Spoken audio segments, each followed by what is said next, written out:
कुठल्याही पॉलिटिकल पार्टीला एक महानगरपालिका एक हाती मिळेल असं होणार नाही. तेव्हा सर लोकच मी असं म्हणेन राजकीय नेत्यांना सुधरवतात आहेत आणि उद्याचं राजकारण कसं असलं पाहिजे याचा धडाही देतात आहेत मताच्या रूपाने असं त्या ठिकाणी बघतोय. मुंबईचं चित्र काय राहणार?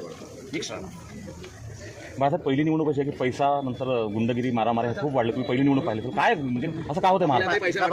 एका बाजूला असताना पैसा वाटप केला जातो हेही बरोबर आहे आणि दुसऱ्या बाजूला लोकच पैसे वाटप करणाऱ्या उमेदवाराला जे वाटप करतात त्यांना हाकलतात आहेत असंही चित्र आहे. तर मी असताना ही एक पॉझिटिव्ह साईन म्हणतो की अगोदर जे आहे ते ठीक आहे, काही एरियांमध्ये काही ठिकाणी वाटलं जात होतं. आता जे सरसकट करण्याचा प्रयत्न जो चाललेला आहे त्याच्या विरोधामध्ये लोक आहेत असं एकंदरीत मला दिसतं. ते आता जसं साड्या वाटप झाल्या त्याचं त्या जाळण्यात आल्या किंवा काही वस्तींमध्ये असणारा पाकिटं घेऊन गेले तिथे असणारा महाराष्ट्रभरातल्या असणाऱ्या अनेक उदाहरणाची लोकांनी सोसायटीमधनं पळून लावलं त्यांना.